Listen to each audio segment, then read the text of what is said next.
함께 보실 성경 말씀은 구약 성경 시편 122편 1절로 9절까지 전체 말씀입니다.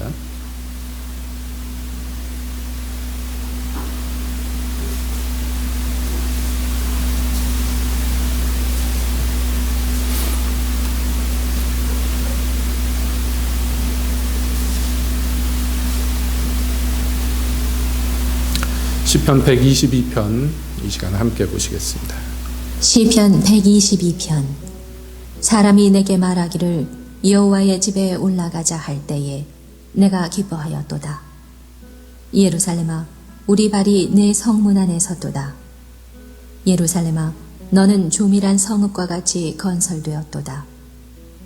지파들 곧 여호와의 지파들이 여호와의 이름에 감사하려고 이스라엘의 전례대로 그리로 올라가는도다.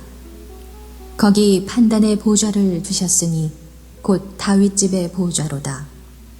예루살렘을 위하여 평안을 구하라. 예루살렘을 사랑하는 자는 형통하리로다. 내 성 안에는 평강이 있고 내 궁중에는 형통이 있을지어다. 내가 내 형제와 부모를 위하여 이제 말하리니 내 가운데 평강이 있을지어다. 여호와 우리 하나님의 집을 위하여 내가 내 복을 구하리로다. 아멘. 하나님, 이 시간 주님의 말씀을 듣기 원합니다. 저희 가운데 오셔서 말씀하여 주시옵소서. 예수님의 이름으로 기도하옵나이다. 아멘. 한 주간 평안하셨습니까? 진짜 이렇게 살아서 만나는 것도 감사하고 병에 안 걸리고 이렇게 만나는 것도 감사합니다. 오늘 우리가 읽은 이 시편 122편은 여러분 성경에 부제해 보시면 알겠지만 성전에 올라가는 노래 이렇게 되어 있습니다. 그러니까 성전에 올라가는 노래라 해가지고 이스라엘 백성들이 하나님의 성전으로 올라가면서 부르는 노래다 이렇게 따로 시편의 한 부분을 모아놨습니다. 그러니까 이스라엘 백성들은 하나님께서 그 율법으로 정하신 대로 모든 이스라엘의 남자는 최소한 1년에 3번 명절 때 1년 3차 곧 무교절과 77절과 초막절에 하나님의 성전에 올라가서 하나님을 섬기게 되어 있습니다. 이게 신명기 12장에서 또 16장에서 모세를 통해서 법으로 제정을 해놓으셨어요. 그렇기 때문에 이스라엘 백성들은 성전에 올라가는 것이 그 삶에서 마땅히 해야 되는 부분입니다. 또 문자 그대로 올라간다 했는데 예루살렘이라는 곳이 다른 이름으로 얘기하면은 시온 산성, 그래서 시온산 꼭대기에 있는 성이기 때문에 고지대로 올라가는, 등산하는 것처럼 그렇게 올라가는 것이 맞죠. 그러면서 올라가면서 부르는 노래들인데 그 노래들의 대부분의 주제가 무엇이냐면 이 성전을 찾아 올라가는 자들의 기쁨과 또 그 안에 소망과 하나님을 향한 부르짖음과 이런 것들이 다 들어있는 노래들입니다. 그 중에서 시편 122편은 특별히 부제 가운데 뭐라고 되어 있냐면 다윗의 시 이렇게 되어 있으니 이 시가 저자가 누구인지도 분명히 나와 있습니다. 그럼에도 불구하고 특별한 독특한 것이 이 122편의 특징 중에 하나가 있는데 그게 뭐냐 하면요, 이게 그냥 성전에 올라가는 노래이지만 동시에 일반적으로 이 노래를 어떻게 이해하고 받아들였느냐 교회가 이제까지 하면 바벨론 포로 잡혀갔다가 돌아온 사람들이 부르는 노래 중에 하나로 이해를 합니다. 왜 그런가 하면 처음부터 노래가 이래요. 어떤 사람이 말했어요. 자, 우리가 여호와의 집에 올라갑시다. 그랬더니 내가 그 소리를 들었더니 너무 기쁜 거예요. 지금 이 노래 부르는 사람이. 그러면서 예루살렘을 향해서 노래를 하는데 예루살렘아 우리 발이 내 성문 안에 섰도다 그렇게 얘기합니다. 그러면서 이 여호와의 집, 보통 성전이라고 얘기하죠. 이것을 이제 거기 가는 기쁨을 노래하는데 여러분 아시다시피 다윗 왕 때는 성전이 없었어요. 성전은 다윗의 아들 솔로몬 때 지어진 것입니다. 그러니까 아예 성전도 없고 다윗의 장막이라고 이야기할 수 있는, 성막도 아니죠. 법궤를 모셔놓은 그런 장막이 있던 그 시대입니다. 그런데 마치 성전이 있는 것처럼, 성전에 올라가는 것처럼, 성전으로 들어가는 것처럼 그렇게 노래를 합니다. 뿐만 아니라 예루살렘을 보면서 말합니다. 너는 아주 조밀한 성읍처럼 건설되었다라고 얘기하는데, 이 조밀한 성읍이란 게 뭐냐면 아주 정교하게 짝을 맞춰서 아귀를 맞춰서 잘 지어놓은 것들을 이야기합니다. 그리고 말하기를 지파들 곧 여호와의 지파들이 여호와의 이름에 감사하려고 이스라엘의 전례대로 그리로 올라간다. 그러니까 이스라엘 백성들이 각 지파별로 전에 했던 것들처럼 하나님을 섬기려고 이 성으로 올라가더라, 성전을 향해 올라가더라 하면서 노래하는 거예요. 이 노래 구절 하나하나의 감격이 뭐냐면 그렇게 하지 못하였던 때가 있는 사람처럼 말을 합니다. 그렇기 때문에 이 시편 122편은 일반적으로 어떻게 이해를 하느냐면 성전에 올라갈 수 없었고 예루살렘에 갈 수 없던 사람들이 비로소 예루살렘에 가게 되었을 때 기쁨으로 부르는 노래, 이렇게 이해를 하는 거예요. 그리고 우리가 이스라엘의 역사를 알지만은 여러분, 예루살렘이 완전히 파괴됐습니다. 아주 폐허가 되어버렸어요. 하나님의 성전도 완전히 파괴되어 버렸고 그 안에 하나님을 섬기기 위해서 만들어놨던 많은 물건들, 그릇들, 기구들 다 빼앗겼습니다. 그리고 거기서 하나님을 섬겨야 되는 백성들도 몽땅 잡혀서 남의 나라 종으로 끌려갔어요. 이게 이스라엘의 마지막이었습니다. 유다의 파괴가 이 심히 극심했습니다. 그래서 나중에 이제 70년 후에 고레스 원년 때 돌아오기는 하지만 돌아온 사람들도 제대로 하나님을 섬길 수 있는 장소가 없었어요. 그래서 성전 지대는 놓았지만은, 간신히 놓았지만은 그나마 건축할 여력도 없었고, 뿐만 아니라 그 성전을 가운데 놓고 삥 둘러서 예루살렘 성이 있어야 되는데 성벽이 남아있는 게 거의 없었어요. 여러분, 우리가 성경을 통해서 알지요. 그 성문이 다 불타 없어지고 성벽이 다 무너졌다는 소식을 듣고 느헤미야가 하나님께 부르짖습니다. 그리고 하나님의 은혜로 총독이 되어서 이스라엘로 돌아가서 예루살렘 건축하는 것, 이게 느헤미야서의 이야기였잖아요.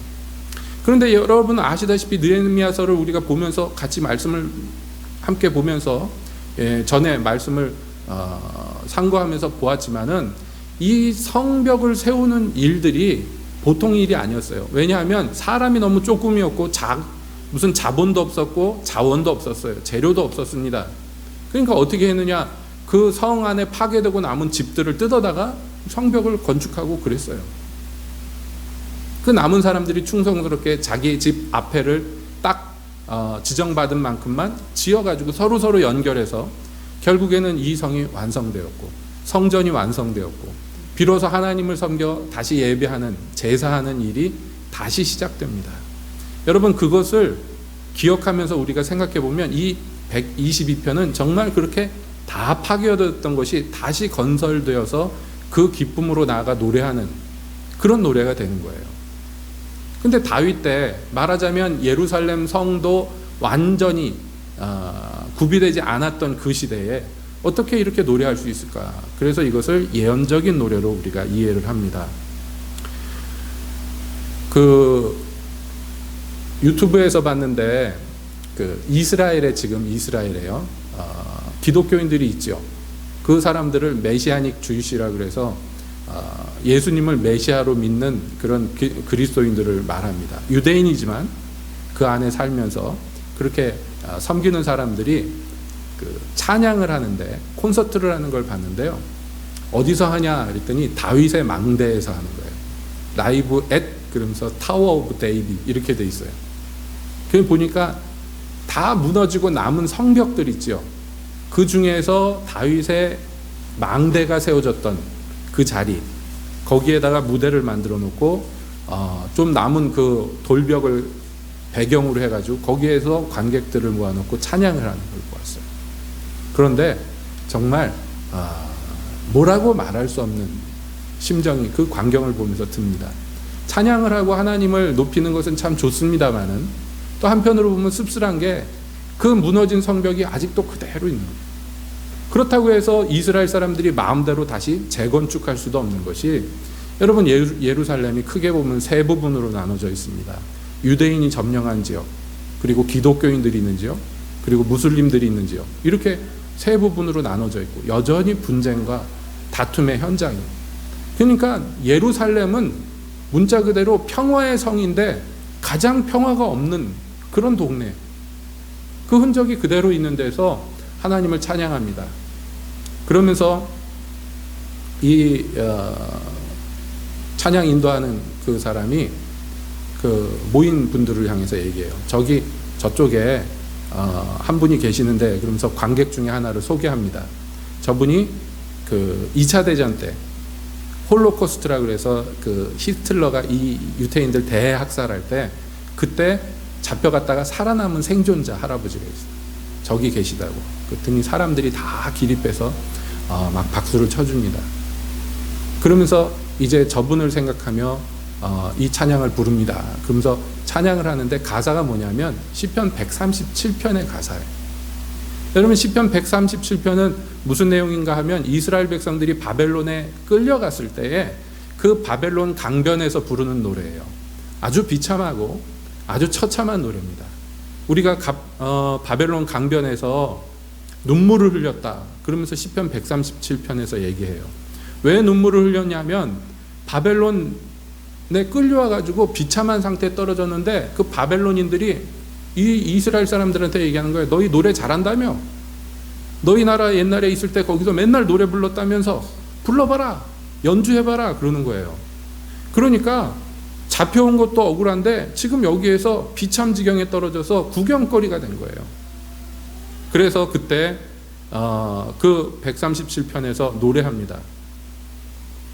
뭐라고 노래하느냐? 우리가 어떻게 이 이방 땅에서 여호와의 노래를 부르겠는가? 이스라엘에서 불렀던 노래가 다 뭐냐면 하나님 찬양하는 찬송이에요. 그냥 유행가가 아닙니다. 가요가 아닙니다.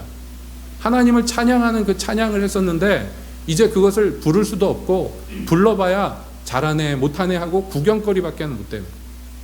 그래서 우리가 그 강변의 버드나무에다가 우리의 수금을 그냥 걸어놨다. 다시는 연주를 하지 않겠다. 다시는 노래를 하지 않겠다. 그래서 우리를 붙잡아오고 우리 성전을 부수고 황폐케 한 자들에게 어떻게 하나님을 찬양하는 노래를 들려주겠는가. 그러면서 얘기합니다. 예루살렘아, 내가 너를 잊을진대 내 오른손이 그의 재주를 잊을지로다. 오른손으로 그 비파 수금을 타던 그 재주를 버려버리겠다는 거예요. 차라리. 그러면서 뭘 얘기하는 거예요? 예루살렘을 잊지 않겠다는 거예요. 이 비참지경이지만 예루살렘을 잊지 않겠습니다. 내가 예루살렘을 기억하지 아니하거나 내가 가장 즐거워하는 것보다 더 즐거워하지 아니할진대 내 혀가 내 입천장에 붙을지로다 하고 그 심정을 토로하는 이런 내용. 그렇게 비참한 사람들이 마침내 하나님의 은혜 가운데 돌아왔고 성읍을 다시 건설하고 성전을 다시 세우고 거기에서 이제 하나님을 섬기려 각 지파별로 하나님을 향해 올라가는데 어떻게 해요? 전례대로 전에 했던 대로 그렇게 올라가더라. 이게 내 마음을 너무 기쁘게 한다고 다윗이 예언적인 찬양을 이렇게 하는 거예요. 여러분, 지금 뭐 대단한 환난과 핍박이 온 것은 아니지만은 그러나 코로나 사태로 말미암아 지금 오랫동안 많은 교회들이 예배를 제대로 드리지 못해요. 또 예배를 드렸다가 예배로 모였다가 또 전염병이 발생했다고 지탄을 받고 손가락질을 받고 왜 모이지 말라는데 자꾸 모이냐고 욕을 먹고 목사님들 노회로 모였다가 전염돼가지고 목사들이 방구석에나 있을 것이지 뭐 때문에 모여가지고 그러냐고 자기들은 직장 가고 자기들은 회의하고 다 하면서 목사들은 하면 안 된다고 막 욕을 합니다. 그래서 점점 예배가 전에 우리가 아무 부담 없이 드리던 때랑 다른 성격의 예배가 되는 것을 자꾸 보게 돼요. 뿐만 아닙니다. 여러분, 이건 사실은 아무것도 아니죠. 지금도 핍박과 환난 가운데 있는 전 세계 우리 형제자매들, 오늘 이 주일에 우리가 모여서 예배를 드립니다마는 차마 모여 예배 드리지 못하게 만드는 그런 나라에서 하나님 섬기는 사람들, 여러분 이거 생각해 봐야 돼요. 우리가 깊이 생각해 봐야 돼요. 중국에 저와 교제하던 많은 분들과 연락을 제가 끊은 지가 오래됐어요. 혹시나 그전에는 카톡도 하고 위챗도 하고 했는데, 그래서 서로 소식 주고받고 뭐 사진도 보내고 뭐 하고 했는데, 이제는 그것도 못해요. 왜냐하면 혹시나 내가 보냈다가 그분들이 피해를 볼까봐 할 수가 없는 거예요. 궁금하죠. 어떻게 됐는지 궁금하죠. 마지막 보았을 때에 이제 새로 공포된 중국의 법 때문에 교회로 모이는 거, 예배 드리는 것이 이제 금지되기 직전에 마지막에 봤는데, 그 다음에 어떻게 되었는지 궁금하기 짝이 없습니다. 어떻게 되는지, 혹시 어디 붙들려 가서 감옥살이 하는 거 아닌지, 혹시 정말 말로 옮기기 힘든 험한 일을 당하고 있는 건 아닌지, 여러 가지 생각을 합니다. 여러분, 우리의 형제 자매들이 지금 그렇게 마음껏 예배를 드리지 못하는 그런 처지에 있어요. 뭐 북한에 있는 성도들은 뭐 말할 것도 없죠. 많은 무슬림 지역에 있는 성도들, 정말 예배를 드린다는 거 목숨을 걸지 않으면 불가능한 것 같아요.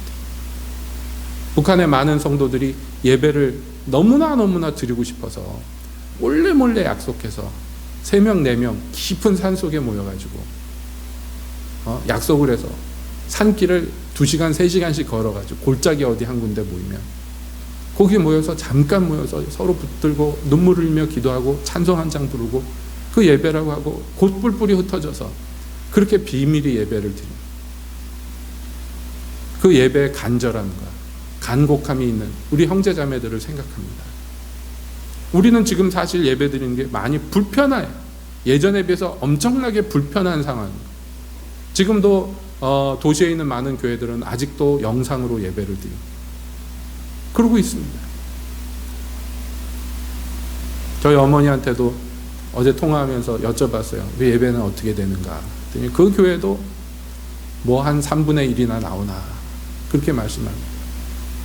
이제 모여서 예배를 드리자 하는데도 아직도 가기가 뭐해가지고 안 가는 분들이 그렇게 많은 거예요.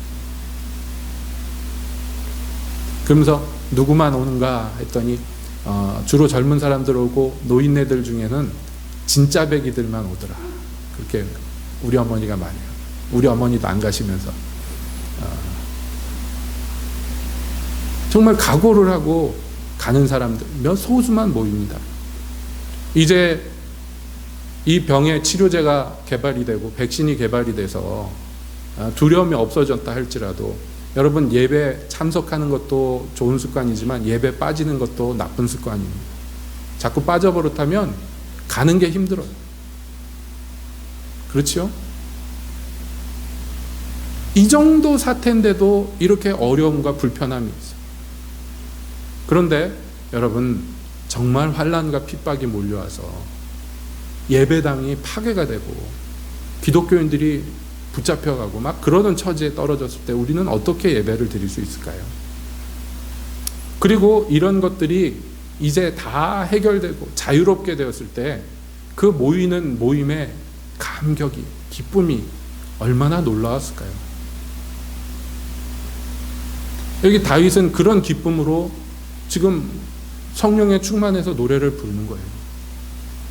그렇게 이스라엘 백성들이 전례대로, 전에 했던 대로 모여서 지파별로 모여서 하나님께 나아가서 경배하는데 너무나 감격스러운 거예요. 게다가 그들이 가서 하나님을 섬기는 그곳에 하나님이 자기 보좌를 세워놓으셨어요.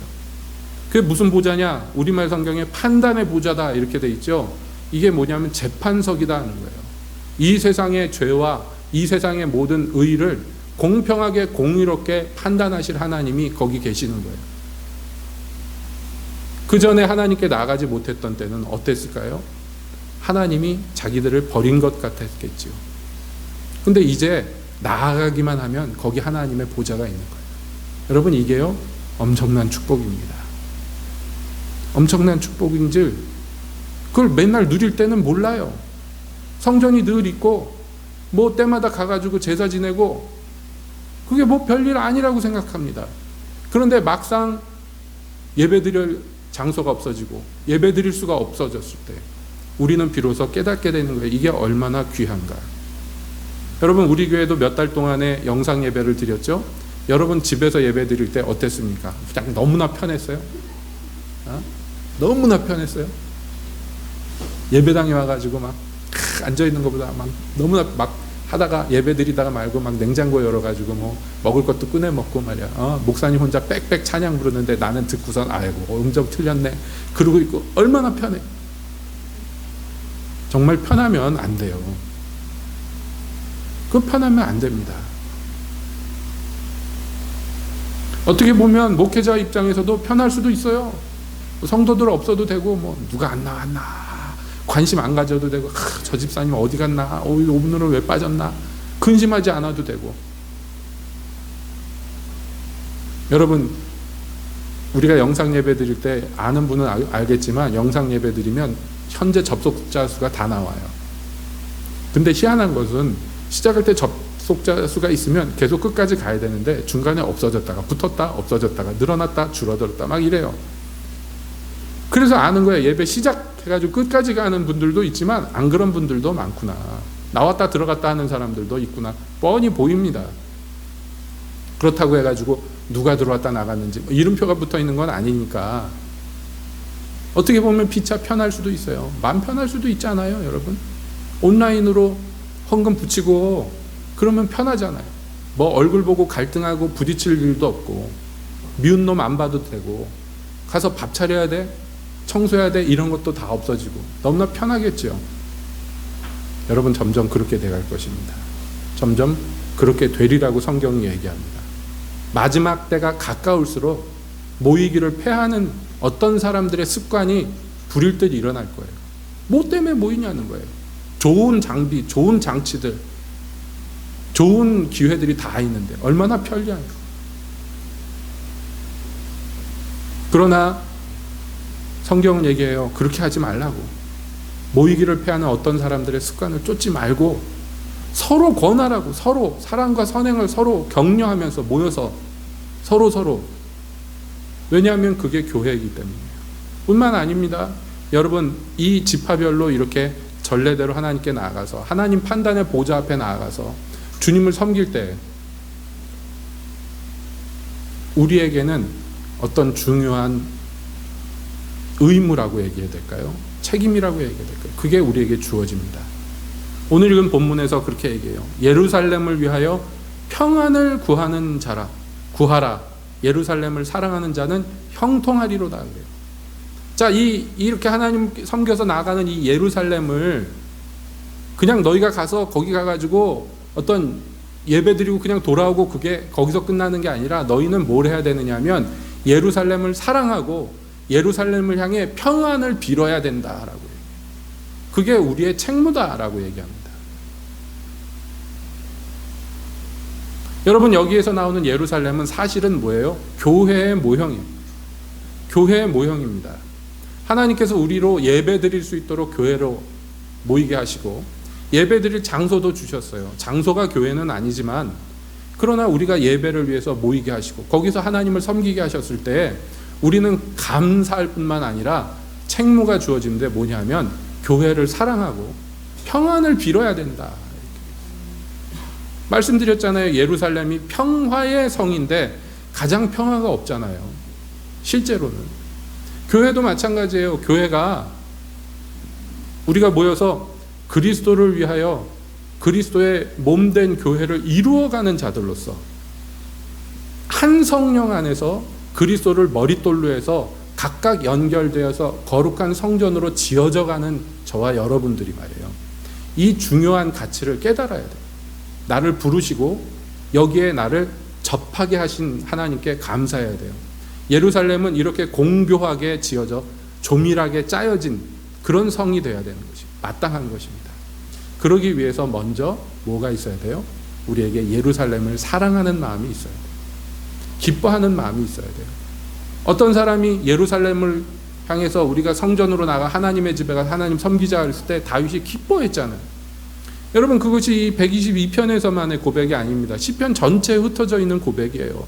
하나님의 집에 가는 것, 하나님의 성전에 올라가는 것, 이것에 대한 감격과 기쁨은 얼마나 많은지, 그리고 가지 못했을 때, 그렇게 하지 못했을 때 슬픔은 얼마나 큰지 여러분 시편 곳곳에서 많은 내용들이 그것을 얘기하고 있는 것입니다. 시편 42편 4절에서는 이렇게 얘기합니다.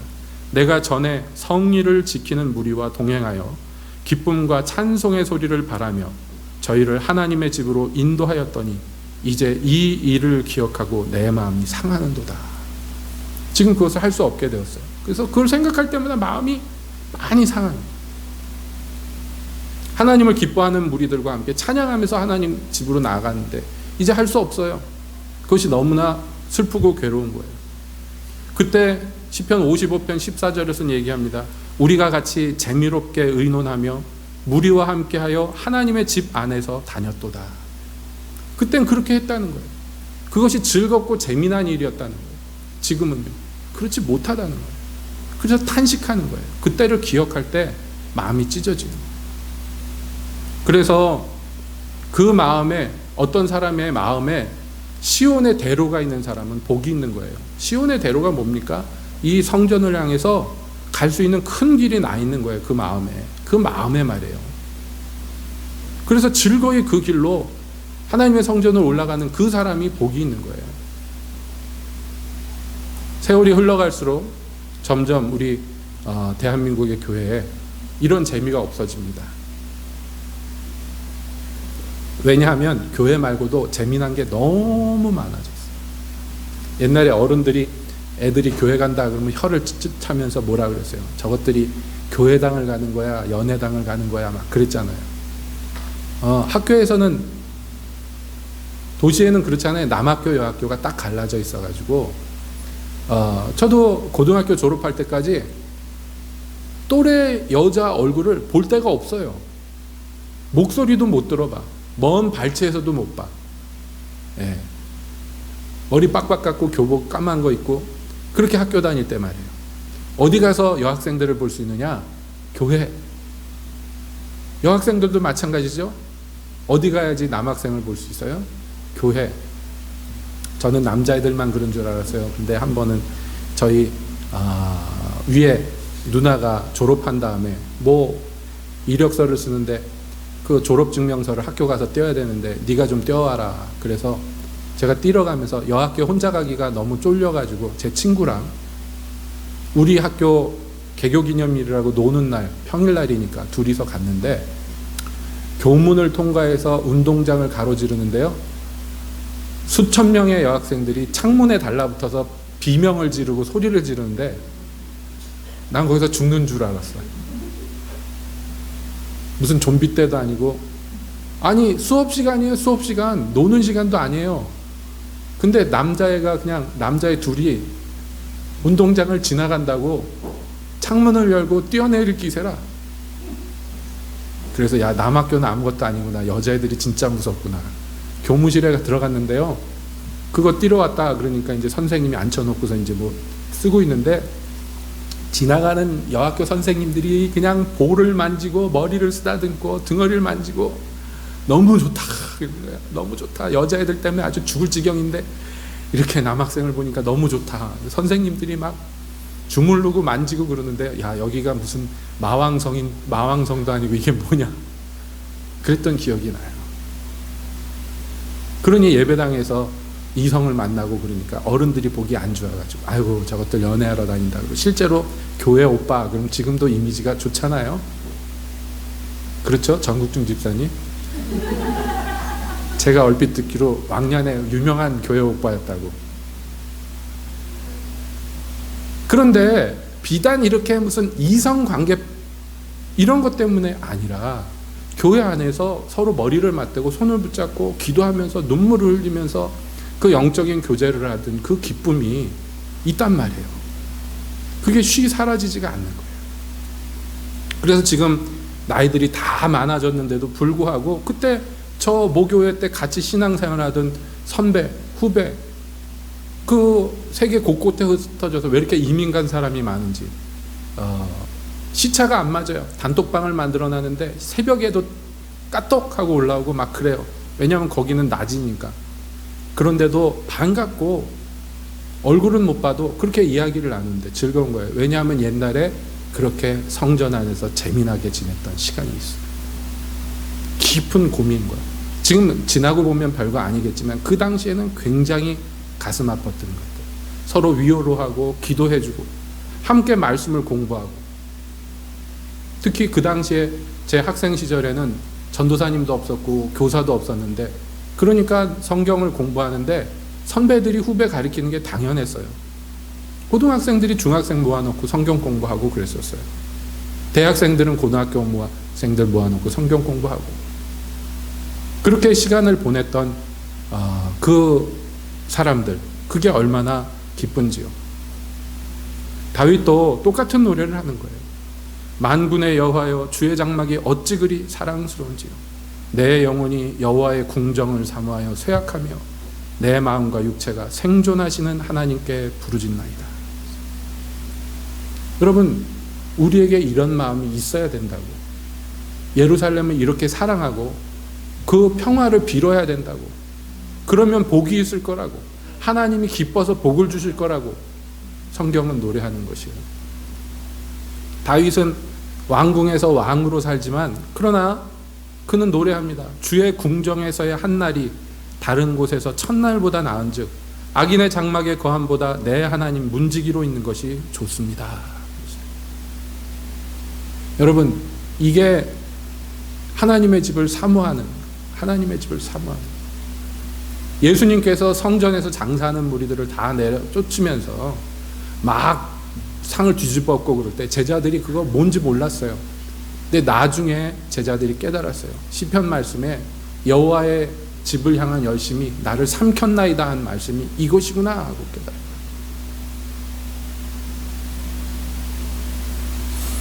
그래서 우리가 이렇게 평화를 빌고 예루살렘을 사랑하여서 평강을 빌면, 그러면 네가 사는 성에도 평강이 임하고 내 궁중에도 평강이 임하고 내 형제와 이웃들에게도 평강이 임해요. 여호와 우리 하나님의 집을 위하여 내가 너에게 복을, 축복을 빈다. 그러니까 그 성전에 올라가서 예배드리고 하나님 섬기는 자들이 복을 받아요. 언제요? 하나님의 집에 복이, 평화가, 축복이 임했을 때 그 집에 들어가는 자가 복을 얻는 것입니다. 그러니까 여러분, 우리 새빛교회도 정말 들어오고 나가는 사람들이 복을 얻는 집이 돼야 돼요. 그러기 위해서 먼저 우리가 복을 빌어야 돼요. 축복해야 돼요. 평강이 넘치기를 원해야 돼요. 왜냐하면 우리가 이렇게 하나님의 보좌 앞에 나가서 예배하기까지, 이렇게 평화롭게 원수된 것을 무너뜨리고 하나님께 나아가 예배하기까지 예수님께서 이것을, 이 원수된 것을 없이 하려고 자기의 몸을 찢어서, 그래서 주님의 보좌 지성소로 들어가는 길을 여셨기 때문에 그렇습니다. 우리가 누리는 축복이 작은 게 아니에요. 우리가 알든지 모르든지 사실은 사실이니까 이렇게 나와서 예배드리고 하나님을 아버지로 부르고 그의 얼굴을 구할 수 있는 것, 여러분이 이것만큼 큰 특권이 없는 것입니다. 우리가 여기 기여한 바가 없지만, 그러나 우리 하나님께서 자기 아들을 제물로 바쳐서 우리에게 이렇게 축복하셨어요. 우리에게 이미 이 복이 임하였어요. 그래서 전에는 들어갈 수 없었던 곳에 들어가게 됐고, 전에는 나아갈 수 없었던 그 판단의 보좌 앞에, 죄인은 가까이 갈 수 없는 그 보좌 앞에, 심판의 보좌 앞에 우리는 기쁘게 나아가 거기서 노래하고 찬양할 수 있게 되었어요. 여러분, 그러니까 어떻게 해야 되겠습니까? 우리가 이 집의 복을 빌어야 돼요. 하나님이 주신 복에 감사해야 돼요. 찬양해야 돼요. 더 나아가서 사랑해야 됩니다. 이사야 2장에서 선지자 이사야는 예언합니다. 많은 백성이 가며 이르기를, 오라 우리가 여호와의 산에 오르며 야곱의 하나님의 전에 이르자. 그가 그 도로 우리에게 가르치실 것이라. 우리가 그 길로 행하리라 하리니 이는 율법이 시온에서부터 나올 것이요 여호와의 말씀이 예루살렘으로부터 나올 것임이라 그랬어요. 우리가 이 집에 들어감으로 말미암아 하나님의 도를 깨달아, 하나님의 법을 깨달아요. 그래서 더 이상 내 마음대로 살지 않고 죄된 길에서 벗어나서 이제 주님의 율법을 받고 주님의 계명을 들어 주님을 섬길 수 있게 됩니다. 이것이 이루어질 거라고 선지자는 예언하였고, 오늘날 우리에게 오순절 이후로 우리에게 이 거룩한 일이 이루어졌어요. 그래서 많은 왕들과 선지자들이 보고자 했던 것, 사모했던 것이 우리에겐 현실이 되었어요. 그래서 우리는 다른 재물도 필요 없고 다른 아무것도 필요 없고 그저 우리가 우리의 마음 들고 하나님께 나아갈 수 있는 복을 얻게 되었어요. 그래서 여기서 하나님의 법을 배울 수 있게 되었어요. 그러니 감사하지 않습니까? 감사한 여러분, 그 감사를 올바로 사용합시다.